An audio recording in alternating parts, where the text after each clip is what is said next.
that is at the, when there's a lot of struggle, a lot of pain with it, then you would see your brain getting up and acting, doing something about it. You will.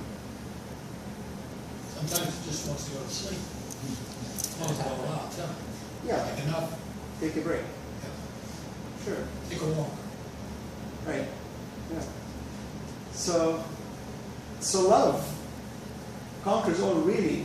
Love conquers all. I mean, if we want to, like Gandhi, he conquered the British rule of India through love. And so did Martin Luther King. And what did Jesus do also? Love conquers all. And how to conquer the conflict in your life with love. How would you conquer the conflicts in your life with love? Like if somebody in your life that's irritating you or causing you struggle, how can you bring love into the situation? First I have to love myself. I have to think from here, self has to feel comfortable in love to be able to put out that love. Right. To love your brain as it is. If your brain hates that person, or your brain is striving with that person, love your brain, meaning accept your brain with compassion. I understand. Don't fight within your brain. I'm supposed to love that person. Why am I fighting that person? I'm supposed to love that person. Your brain is not made to do that. At this time, in the conventional realm, your brain is programmed to protect itself, to survive, and so on. And then you get the coach. So the coach would say, no, you gotta love that person, which is also fine. But whatever that conversation that's happening in your brain, accept it with compassion. Understand that your brain is trying. It's trying hard to love that person. And maybe sometimes it does, maybe sometimes it doesn't. Understand that your brain is struggling. Treat your brain like a little kid, like a little baby. But that'll never get you to the point of love either. I'll give an example. What do you mean? What do you mean by that? To think about, to try to be something, to try to change your attitude about something, to me is not the way. Right. The way is to be the change you want to see. And you can't love someone else unless, I think it was mentioned earlier, you love yourself. It's all one and the same. So working with the brain, it's not going to bring us to that. It's about the part of not trying and start being. It's like what we're talking about chosen. There's a really fine distinction there. How do you paradoxically choose something? You don't, and that's your answer. That is the answer. So and how many people truly understand paradox from conventional reality? Very few. It's so elusive. But to latch onto that paradox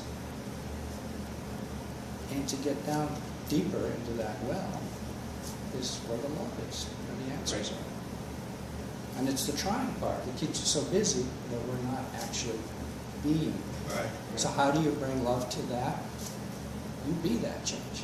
Right. That's all we can do. Right. Exactly. Yeah. That's precisely it. I was just going to share kind of an example. Yeah. This week, then every time I would catch myself, I'll be okay, that's just a thought. Try to be aware, be here, as aware as you can. And so I played with that many times during the day. Of course, I got lost back in the activity. Yeah.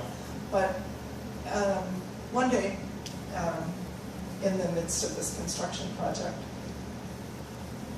Dan just blew up, and he started throwing away my things. Like I would walk by a trash can, and there's my book, and there's my notes from New Mind New Reality, which is probably my most precious thing these days. And he was, and the other thing too, I'm a really messy housekeeper, but I would take off my socks and I would throw them on the couch. And one morning I had said, because I have some soft socks that I like to wear, and when I found them in the drawer, it was like, I told Dan, I said, this is like a little treasure. I get to have soft socks today. every pair of my soft socks was in the trash. So it was like he was purposely finding the biggest trigger that he knew of to push. Ding, ding, ding. And I'm like, okay, this is just a thought, and I'm pulling him out of the trash, and I'm doing pretty good with it. And it's not bothering me really as much as I would think, and I could calm myself down. I wasn't too happy with it either. I mean, it wasn't saintly and loving, but I wasn't retaliating. Right. And I wasn't really feeling the need to, He was angry. And then I did a couple of nasty things back, and I kind of watched them, and I sort of consciously, as much as possible, chose to do those little nasty things. But I kind of watched that. I was like, oh, that's maybe not such a good thing, but I did it anyway.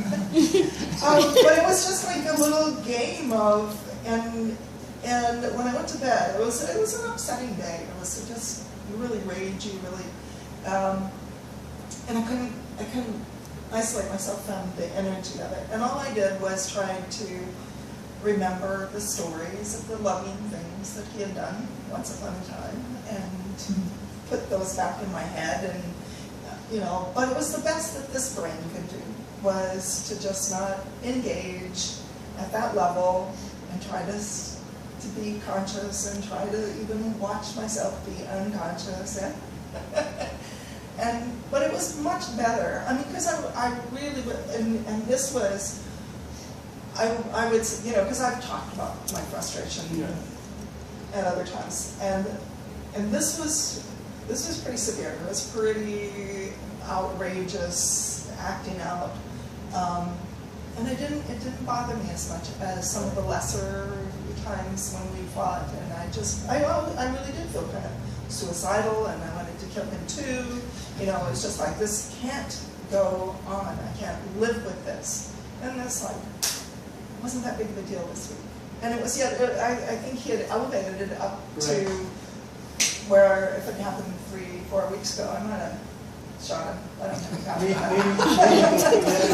the less reactive he's seeing you to be, the more he's going to do. Yeah, that's what I'm saying. Did they seem more frustrated that you weren't reacting so much? I think that probably was a part of it, that... there's his brain is used to that old pattern. His brain wants your brain to react like. And his brain is going through. His brain's going back to the memory and saying this isn't adding up. So he's missing his payoff. But there's a phrase in the Course in Miracles that says true love brings up everything unlike itself, which means in the presence of love, it triggers those fears. And people that are fear-based start to rely on that heavily. It's just like in psychology, conditioning, when you're extinguishing a behavior. What's the first thing that happens to the behavior? It accelerates. It goes through the roof. Chaos. So wow. First, thank you so much for always giving us real life examples. I really appreciate you sharing with us this personal thing. And the beautiful thing about when you share this personal experiences, you're becoming less personal. Your mind is becoming more collective and not paying much attention to the ego stuff, which is great to be hated to begin with. Can we look at an example here about when you talk about getting into the deeper layers of thought, to where Linda could look at his behavior and get to the bottom of why that is occurring, and what will we come up with on that? He just wants to be happy, and the way he wants to be happy is to cause pain, or what? What would be the deepest level that we could look at as far as his behavior? Is accepting with compassion. How do you apply this in this situation? That's a perfect example. How do you apply acceptance with compassion towards them? For instance, where do you begin? Well, I do think that a lot of it is his frustration with his own physical limitation. He used to be, when we did projects together, he was the lead doer, the construction, all of this. I rented it Friday, a garage apartment, and we needed it sort of for financial stability. And he couldn't do anything, so I have learned to do the table saw, the chop saw, the planer. I'm putting up the cabinets, I'm doing the dishwasher installation with the help of a woman friend, which I think all of the sex stereotypes and yeah, we kind of came up with creative ways to do it that he was appalled about, and so a lot of this threat to his survival as a man, as a capable construction lead, as a husband who has done lots of projects like this for me, and I've been very traditional, painted and sanded and stuff. So that compassion for that loss, and really how does he bring that his own survival back to this? And he's using some terrible coping mechanisms that don't serve him, and he knows it. I know it. The fact that you see it and can accept it is probably coloring how you react to it. That you understand that what's happening is it's basic fear, his fear of losing his manhood, and your to you and everybody. So seeing it at that level would probably allow you to accept it easier than just looking at things at this level. Oh, he's throwing my socks away, and you could get really angry and want to shoot him for that. And you get down and said, okay, he's just afraid.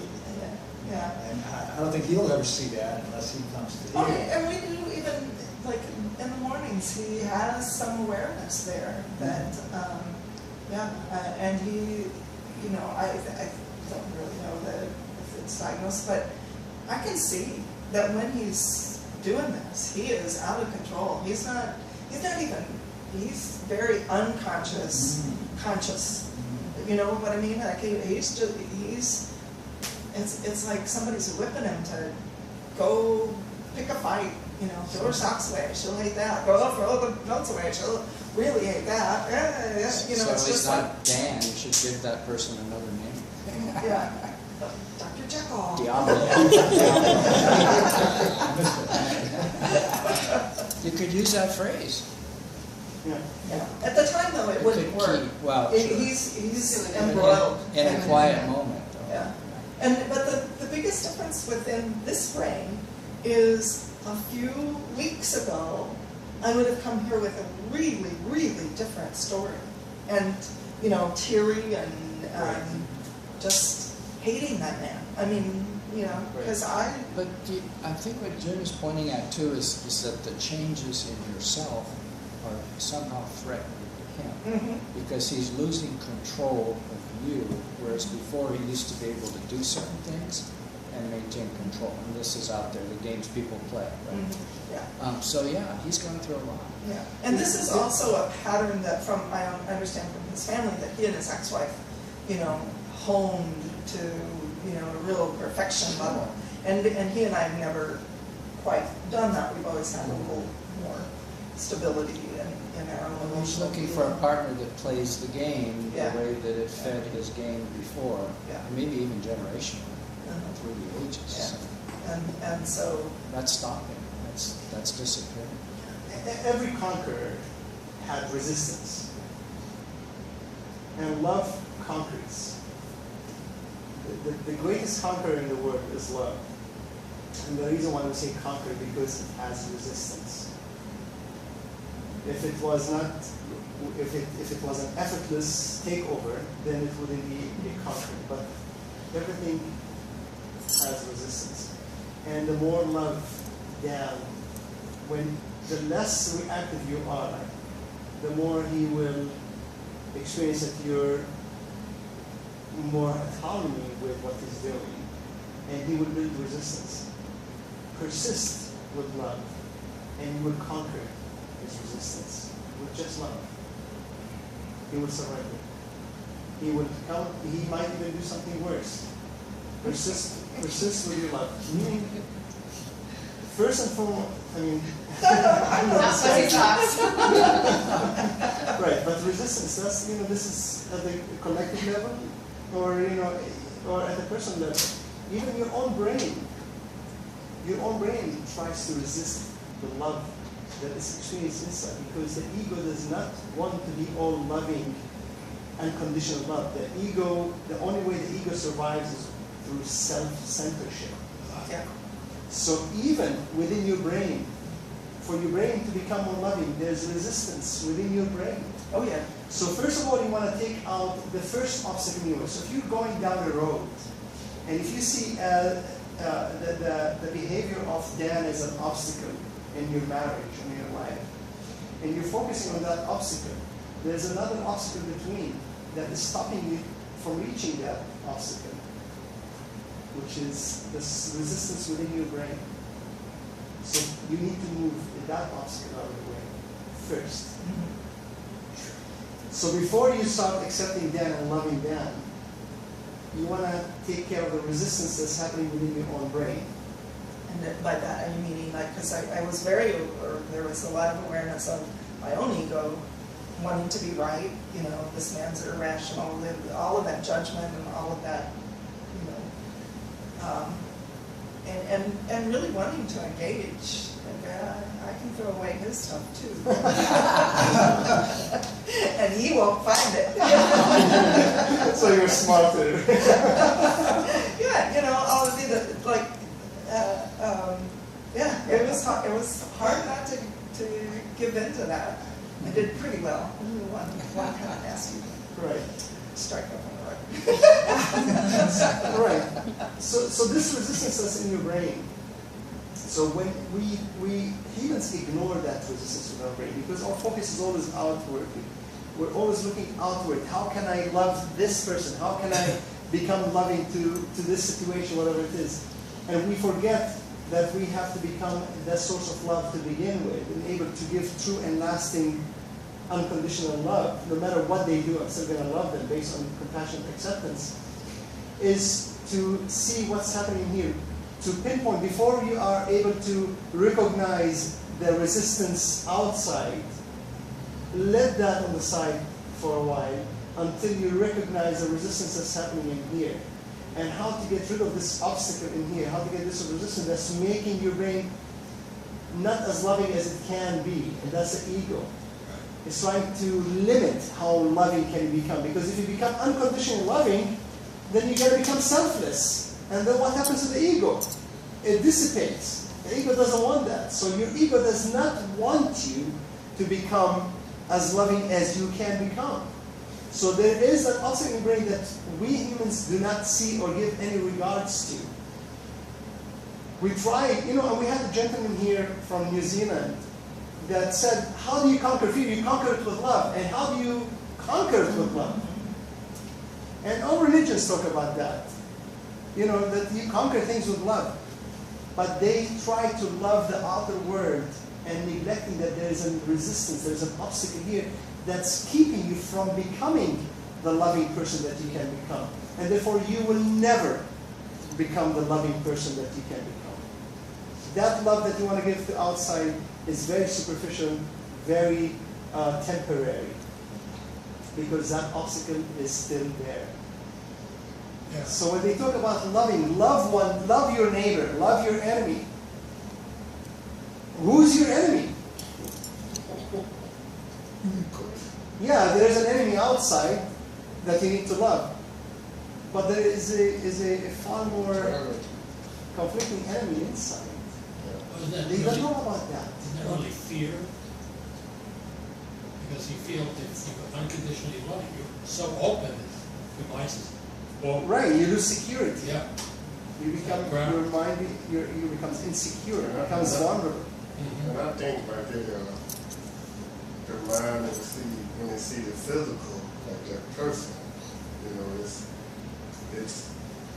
tries to relate to that as, you know, you can make that change from there. But the intangible thing that, you know, you can't see with your eyes, right? You know, a lot of times you'll miss it because I gotta change that physical thing. That's exactly right. That's precisely But what it is. the physical thing is already existing. You know? Right. You don't see that thing that you really want to change. But Because once we you are so see- sensing, our brains are so sensing. Yeah. We only give attention and deal with things that we can sense. But what happens in here, we cannot sense it, and we're not even aware of it. We let go of it. And this is why humans, throughout the millennia, with all the religions, with all the coaches that came about, are still unable to truly love. Unable to. Is because we are not aware that there is something there that's keeping us from truly becoming loving beings. And that's the enemy within. You know, I heard a speech, Martin Luther King did a speech, sort of like that. Should look it up if you ever never heard it. It's like we talking about the 3 dimensions. And he was saying like the first dimension is to love thyself. You know, it's like, how could you give something that's out there? Whatever out there is what you experience when you're here. And then he was saying like you move into that second dimension. That's the compassion for maybe what you do. You know, instead of saying I hate to do this or do that, you accept that as well as all. You know, that's, you love that as well. And then he was saying about the third dimension is about that compassion for everything, like you were saying, like everything is encompassing of everything else. You know, but until he was saying we may stop at number 2. So, you know, it's like Right. Can go deeper. yeah, but it's a very powerful speech, but it's sort of in those terms of what we're talking about today is you have to see that thing that you can't see. Right. It's weird, but if you try to go beyond that, you're missing it. Right. You're trying to say, I'm going to change you because you're wrong. You know, you're doing me wrong, I don't like what you're doing, stop it. Right. But you missed the first dimension, you know, self. You know, what is that piece that I'm missing? You know, to keep me from accepting whatever that is outside of me. You know, condition, person, whatever. I think that's the tricky part. Right. You can't see it physically. So the brain try to make a story about that piece. Like this person is doing me wrong, and they, you know, because they can see that. It's signals. Right. Yeah. But the thing you can't see is there. That's right. That's the real substance. Yeah, who is the hardest person to see in the world? It's ourselves. Right. Yeah. Right. And in this situation, how to overcome this obstacle that's within you first, that is a secondary, second obstacle. But there's a first obstacle, and that's what's happening in your brain. And you can apply this to any situation in your life, no matter who or what situation it is. Before you start trying to accept the situation outside and deal with the situation inside, clear what's inside first. Take out the first obstacle. And the first obstacle is within your brain. And in that situation is to compassionately accept your brain and whatever it is feeling or thinking in regards to that situation on the outside. I'll give you an example. Yesterday, I was talking to my 7-year-old nephew that was visiting. My sister and him are visiting us for a month from the mainland. And they were saying he was smelling the food before he eats it, and he was going, it smells so good, and he's 7 years old. And I tend to do that usually. Whenever I eat or smell, I express it. You would know exactly what I'm thinking. And somebody said, oh, he's exactly like his Uncle Johnny. And immediately my first thought was, oh, he is like me. And I felt happy that my nephew is like me. My brain felt happy that my nephew is like me. And the second thought was, oh, I love this boy life. And then immediately after that, I was like, wait a second. Am I loving him because he's like me? And am I loving him because he's my nephew? You know, there are a million other cute kids out there. And there's a million other kids that aren't so cute. Now, am I going to love them based on if they're like me or not, or if they're related to me or not? So I immediately became aware of this obstacle that's keeping me loving things based on condition, because it gives me a sense of happiness and stability. This is my family, my nephew. Now I feel there's a sense of belonging. And I love him, and now I want to care for him more than I care for other kids, and all this stuff. That obstacle that's keeping me from loving all kids equally, I realized it, and I immediately accepted it with compassion. I looked at my brain like a little baby, or like a little kid, favoring a friend over another because they're the same, or because they're cousins, or whatever it is. So I looked at my brain like a little kid, and I smiled inside my brain. I said, how cute. My brain likes him because he's my nephew and because he's like me. That is so cute. With compassion.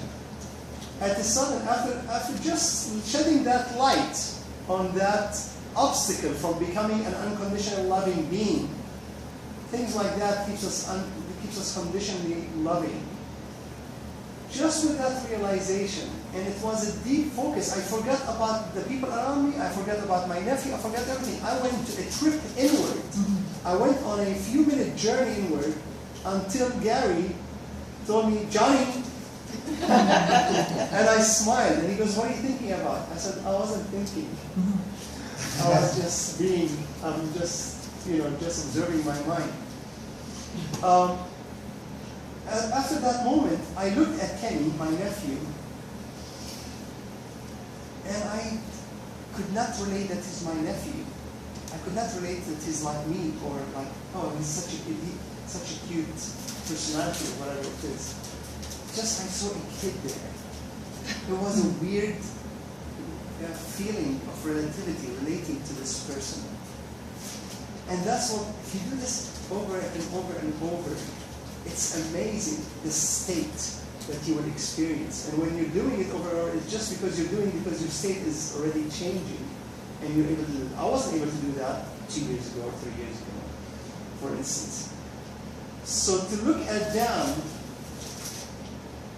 as just a person and not relate to him as bad or good, whatever it is, you have to shed light on the darkness in your head that is actually keeping you from loving him unconditionally or seeing him as just is. And that's the thought or the emotion that you're feeling towards him. When you feel that, when you feel the anger towards him, or the thoughts, I'm going to do the same thing to him, instead of saying, no, I don't want to do that, I want to change my emotion, instead of creating another conflict within your head, I do not want to think like that, I do not want to feel like that. Look at your brain and say, accept it with compassion and say, you know, I understand. I understand why my brain is feeling that way. I understand why my brain is resentful, or is upset, or angry. I totally understand. It has a right. It's programmed that way, and it has a right to do that. I understand it. What happens to your ego? When you do that to your brain, what happens to your ego? The ego is the one that wants to hate. The ego gets confused now. Okay, where do I go now? Where do I go from here? What do I turn to in order for me to survive? You're threatening your ego. So as soon as you tell your ego, it's okay to be mad. You're right, be angry, hate him. I'm okay with you. You're programmed to do that, so do it. You're telling the ego, I love you. What you're telling the ego is, I love you as you are. That's exactly what you're telling the ego. So when the ego I do not want to change you. The ego wants to act on her desire to kill him. You say, okay, you just act like it. That's all right. Go ahead and kill it. But you open the channel. We're going to do that. Right. But what? True. But that's when love conquers all. Wait a minute. So if your ego wants to kill someone, and you're loving your ego, you've already conquered your ego. And the feeling of the ego wants to go kill dissipates with it. Because you've conquered it already. So you detach from those thoughts, allow it to be, and there is love in detaching. Right. But to detach again is not to just ignore. Detachment thing is just to shove it on the side and I don't want to deal with it. That's not detachment. Well, you're giving it space. You put that space between them. Right. Now you're saying, That's right. you're looking at it as a separate thing from you. Yeah. You letting it. This is it. Yeah. This is the key. We go back also, the key is self-recognition. You see yourself as separate from your ego. So you come to life. Then you realize, whether you think about it or it's just for a second, that I am not the ego. That's exactly what it's all about. I am not the ego. I am something, whether you want to call it consciousness or whatever it is, but I am something beyond the ego. So by loving your ego, in order to love someone, you have to love your ego first. You have to. Because if you try to love someone, and your ego has not been conquered, you can never love someone. And that's, when that gentleman said, you have to love by loving. And religion said you love everyone. And they tell you love yourself. But loving the self is so misinterpreted. Loving yourself meaning, I want to buy myself stuff, I want to take care of myself, I want to invite myself to dinner, whatever it is. Loving myself is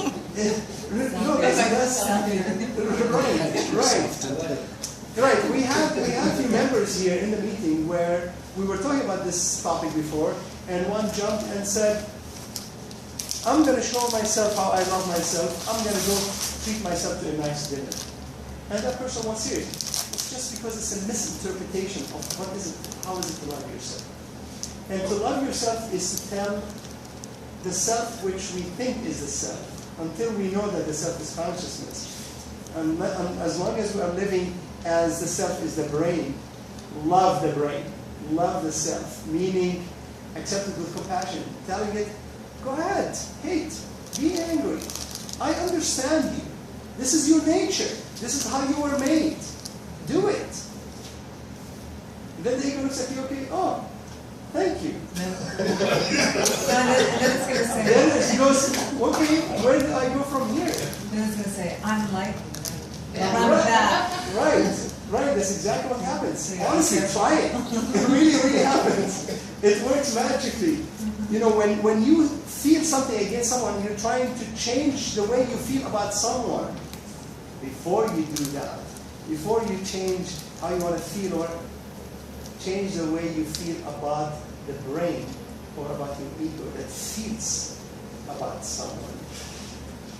When I ever be conscious about doing it, I always laugh.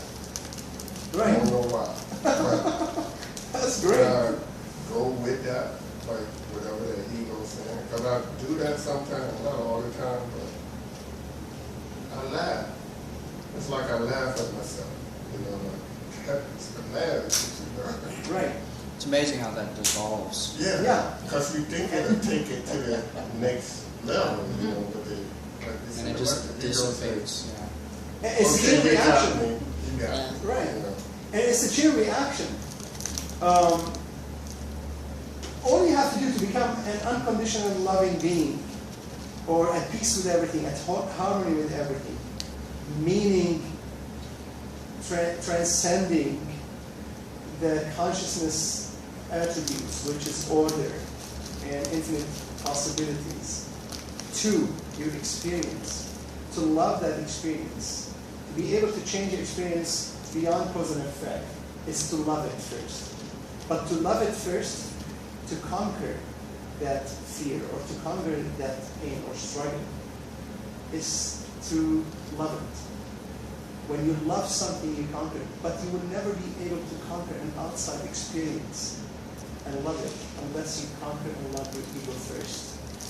And we've been First, so conditioned not to. We're conditioned to do the opposite. Yeah. Or to And throw then it away, especially or- with loving and rage. Well, especially the dark side of it, that's the part Right. that's, most people want to just Swing under the rug. Right. Try to run away from it. Yeah. Yeah. And Right. Grabbing it. Which and gives it more again, I power. think the brain, when they see something out there, they wanna go to that, it's like, you the cause, you did that to me. Right. And it's, I'm learning it's totally not that. It's never that person. Right. Because if I'm pointing to you, if we the same, I'm okay. Right. Every time I try to do that, it's be a thought like, okay, but what you could have did, and then it's like, but they did that to me, and it's like, Right. Self-sympathy is an attribute of the ego because it wants to feel sorry for itself, so it can do whatever is necessary to protect itself for survival. So, when you conquer your ego, you conquer everything. You conquer all the struggles that you experience in life. You conquer all the pain, whether physical or psychological. You conquer all the obstacles in your life. You conquer all the impossibles in your life when you conquer your ego. And the only way you conquer your ego is by loving it. But then you say, oh, so if my ego is selfish, and it says it wants the greedy, wants everything for its own self, then you love it, you're only telling it to go ahead and do more of that. So you're telling it there's nothing wrong with it, do it. Try it. Try it. When your ego wants something, when it's greedy and it wants something, and it favors itself over somebody else in your life, tell your ego, I'm aware of you. I'm aware. You're right. You're programmed to do that. You are programmed to be selfish. And you're doing your job. You're doing precisely what you are here to do. You are here to be selfish and greedy. This is your job, your program. Nature has put you here to be selfish and greedy. Go ahead, do it. Then tell me what you experience next. So in that thought, that we realize that our ego is selfish and greedy, if we get to the bottom of that, you guys said earlier that it just wants to be happy, right? The ego does. That's why it wants to be selfish and greedy, right? And so we've learned, maybe if you were a child and you never got much and you had to scramble for everything you got, and that formed the ego to want to grasp more, to feel secure, to feel happy. So you need to dismantle that. No, you don't need to. It will be dismantled once you love it, once you accept it with compassion. Whatever it does, your ego, and however it was trained to help you survive, you just compassionately accept that, and that's the key. That's the answer. Absolutely. I used to. It is easy. No, but it makes sense. I had a situation a couple weeks ago where I realized I went to Walmart to go. I was in line to go pay this bill for someone, and they were saying that they couldn't take my payment, and then in that moment I recognized I was getting upset, right? And I was sitting there looking like, wow, you're getting upset. Like I was sitting there going like, you're really getting it. Like, you're really upset right now. And I just kept saying that, like, wow, it's gonna be okay. And then when I left, it was like it transformed it, and it was like, well, there's somewhere else you can go to still get the same thing done that you need to get done right now. But I was like, and then I just sat there, and in my car, as I was driving to the next place, I kept saying like, wow, I just saw that anger just rise up in you, and you were just so upset. And look, and then I went and I took care of the same issue within 5 minutes, and I said, see, it's okay. That's taken care of. And it was it was like watching this thing happen, and I was going like, wow, that was amazing just to see the anger just bubble on up, and then it dissolved. And, but playing in that place a little bit more to like just be okay, and now I can love it a little bit more. Right. Love it now. You would see the effect a lot more apparent. Yeah. If you really love it. Yeah. But seeing it in the moment is always fun. Watching it, right, like, wow, right. look at that. This is incredible. Yeah.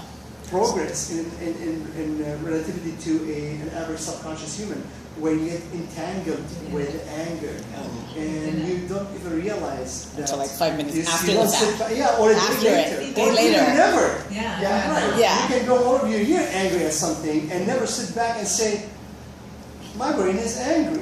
People don't do that. This is just not. Yeah. And it just seems to be so easy. It happens, And sorry why are people having such a hard time I doing know, that? and I used to be there, I used to be right there. Right, I totally exactly understand. right. Like- You know, for now, from this perspective, I look at it and say, but this is such an easy thing to do. Are you serious? People cannot do that? I know. Wait. Am I just feeling great about myself and wanting to kind of feel that I am different?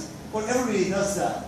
I'm having a hard time believing that an average person can do that. And really they can do They that. can. You know, I find And it seems to be so simple. It's a whole the new trick world. for me was when I was trying to Awareness. get this piece was I was thinking I would put more light on something negative when I accept the ego. So I was like, maybe if I say it's okay or whatnot, it's gonna get bigger, it's gonna escalate, so I kind of shun away from that. Like, Right. I don't want to go there because ego get big, it's gonna do Try to push certain it away. things. Uh-huh. Yeah. But it was like, it's totally opposite. It's the opposite. It's That's what you That's do. what it opposite. is. That is what it is. Don't look at it, I- deny it, Yeah. let So it the grow. New Age has a, Yeah. Yeah. I've been It's playing gonna with grow this. and bite you back. No, Yeah. you gotta face it down Yeah. and accept it, not hostility. Yeah, I've been playing with this place And where. not only accept it with compassion. Yeah. There's a that's difference. it. So you can say the words, I accept it. Yeah, But no, there's that's a the very thought. subtle feeling of resentment even in the word I accept it. There's another part of the brain that's resenting the words I accept. There is a subtle, if you notice that, if you really pay attention, when you say, I accept it, with that notion, there is a subtle feeling of resentment to that word. I accept it. The ego is not, even your new mind saying I accept it, the ego just doesn't go there. But when you accept it with compassion and saying, you can say it in words, out loud and in your mind. I accept it because it's okay for it to do this. It's made to do this. It's struggling to change. I give you my love. I give you my full support, ego. Have a conversation in your mind and go deep with this conversation and let people think you're going lunatic. Say it out loud. Say you're talking to yourself in the supermarket. You know, ego, you're right to be at this cashier that was rude to you. You're right to be angry at it. And the cashier is looking at you. I see Sharon talking to herself in the car. Yeah, you're okay. People do that on the Yeah, at the same time. Right. They're out there. And the cashier so tell. Tell it. I'm just gonna tell it I love it now. Oh, okay. In your case, Linda, when Dan throws your nice soft socks in the garbage bin, or when you find them black and burnt, if he ever does that, and you go on and you're mad, tell the brain, be mad. You have all right to be mad, and you are made to be upset at this because he took something from you, didn't he? You know, like you have a little, Say it out gotta loud treat to your be brain clear. like a little kid. yeah. Like you have a little child that another child or somebody else took a toy from him. And the child can't rationalize that the toy doesn't do anything to him other than superficial happiness. They can't rationalize that. And our brain cannot rationalize that we shouldn't be angry. The brain thinks we have to be angry because anger gives you power. Anger gives you superiority. Anger gives you justification. It makes you feel good about yourself. It's a protecting mechanism. It's an anesthetic to pain and fear. So you gotta treat your brain like a little kid and talk to it. Don't just give it, oh, I accept you, and then you're busy doing these things. The more you focus on your brain, the more attention you give your ego, the more you shed light on the darkness, the more the darkness dissipates. Focus on the ego. If it was darkness, don't just put the flashlight on and off and then you're back and keep it in the dark again. Put the flashlight on and keep it on until the That's ego the goes, light. Let so consciousness something see it. It's clearing its own lens. Right. There it is. Yeah, and that's what I do. You know, just because of a silly, frivolous thought of my nephew being like me and I love him because he's my nephew and he is like me, I spent a couple of minutes, and 2 minutes is a long time. I spent a couple of minutes just having a conversation with my brain about this. Although the thought was just for a couple of seconds about him, but I spent more time about that thought than the thought itself. I spent more time looking at the thought and loving it. Telling my brain, you have the right to love him because he's your nephew and because of this and that. And I was laughing at the other part of my brain that said, isn't that funny? I love him because he's my nephew more than I love other kids. Isn't that funny how we have this sense of attachment and belonging? So And I started thinking, looking at that. Excuse me, I'm sorry. You're being conscious rather than being caught up in a thought of all that. Right, I got disentangled from those thoughts and I started watching them. And then there was a conversation in my brain saying, haha, that's funny that you love your nephew because he's your nephew, because you're related to you. But he could have been a stranger in the street. You wouldn't even look at him because he's not your nephew, but he's the same person. And sometimes you meet people that you didn't even know they're related to you, and you treat them like complete strangers. And now that you know, oh, he's my third cousin, oh, give me a hug, we're best friends, but it's the same person. It's just that the label you attach to that person made you love that person more. It does not make any sense at all. So, but the brain is programmed to do that. Don't try to force the brain to change. When you say we need to love everyone out there, we need to love our enemy, when you want to go, you're forcing your brain to do something that it is not programmed to do. It's programmed to do the other. It's programmed to hate your enemy. It's programmed to be angry at your enemy. And yes, there is a coach that can train it to change it, to tell it, no, you gotta love your enemy because God says so, or because it's the right thing to do, or because your enemy is ignorant, whatever it is, however you want to justify it. We will never reach that stage if we don't conquer the enemy within us.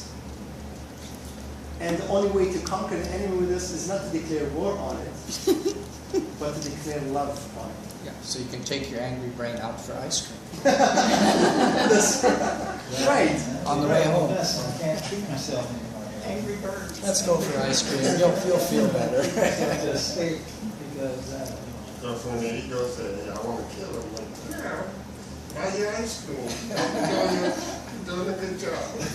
Yeah, right. So when Dan does something to you that irritates you, and I'm sure you're probably equally or somewhat guilty as well. Your brain. Not as much. But also good to realize that part. But in either case, whether you're blaming yourself for something or you're blaming him for something, the bottom line is to pay attention to what you're feeling and what you're thinking and say, it's okay. If you're feeling angry towards him, be angry. You want to go, Ken? Go ahead. Go ahead. And then see what happens after that. And that's what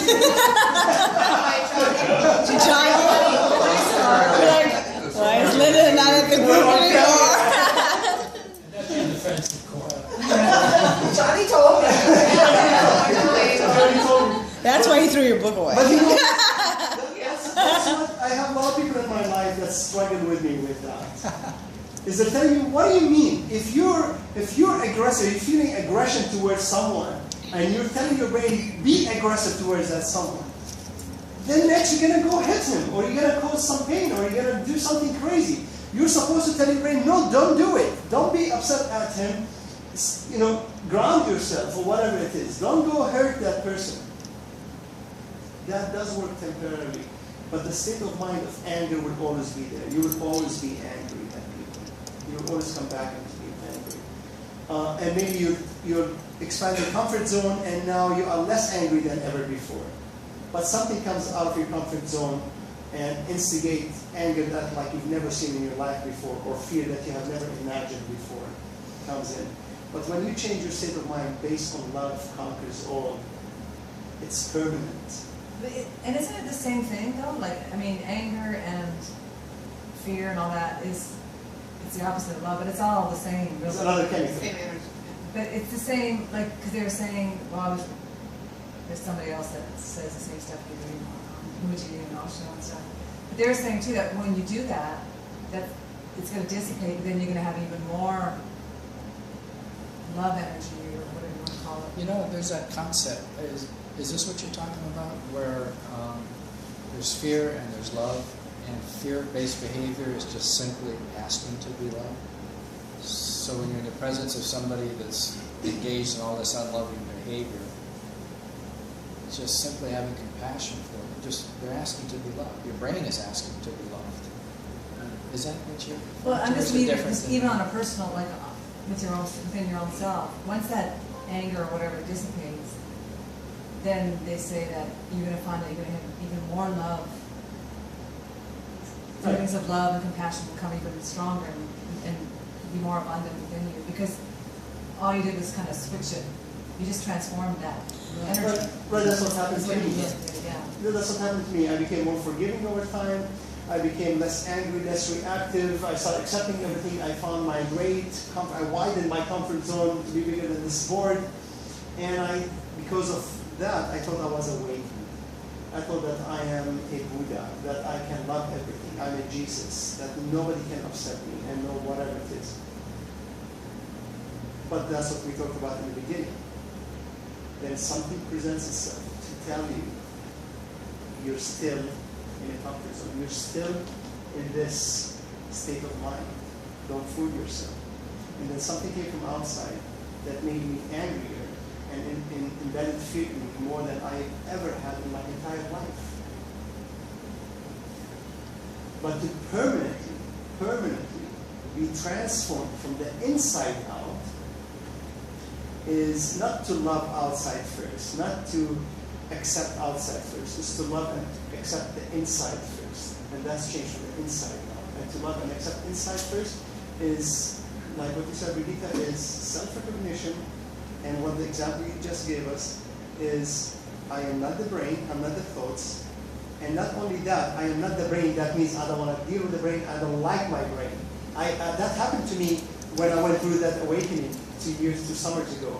Is I did not want to deal with my brain. I don't want my. I started thinking if I can do an operation, take my brain out. Literally walking airhead, like a head. Okay, I did not want to do anything to do with thoughts. I hate my thoughts. I hate my brain. I don't want to do anything with that. I told my cousin one night before I experienced awakening, I wish I can wake up tomorrow morning and not think. I do not want to think. I just do not want to think about anything. When I was awakened, I experienced the opposite. When I get that sense of awareness, of a clear self-recognition, I experienced the opposite. I let my brain think and do whatever it was it wanted to do and feel and tell it, perfect. You're angry, you're fantastic.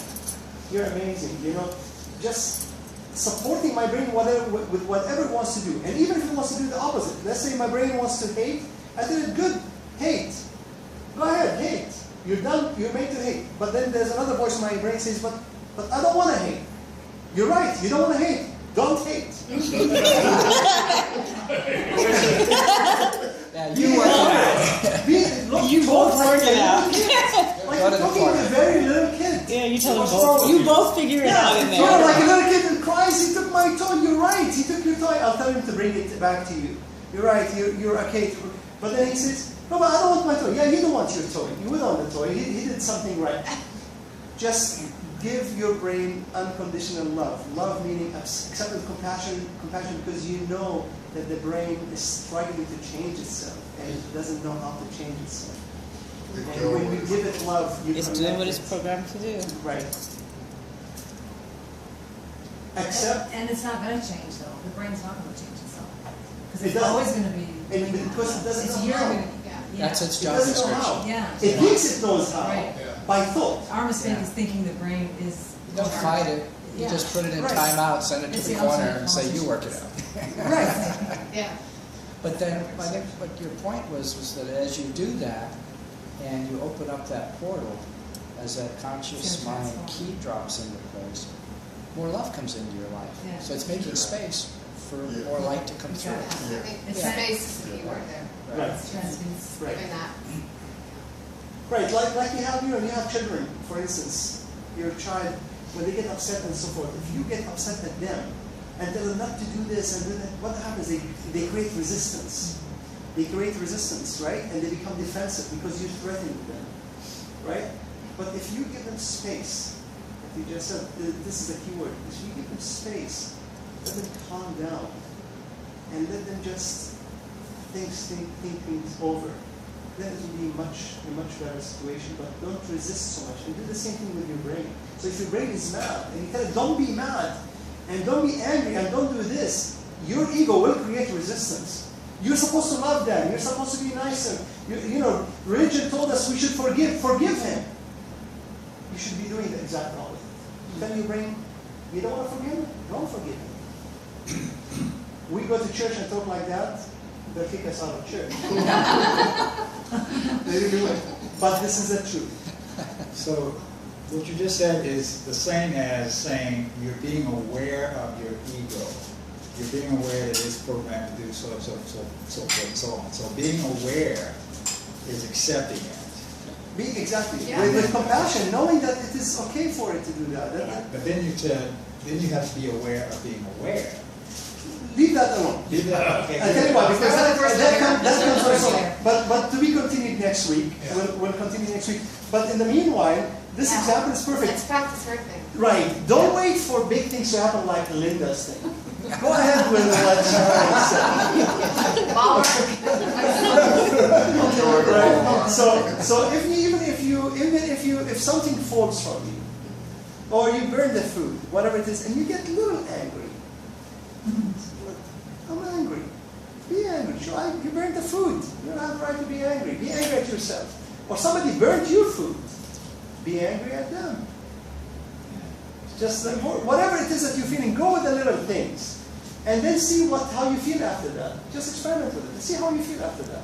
And see if the situation has changed. Because it doesn't stop in you. You become an open portal. Everything flows. Cheers. Cheers.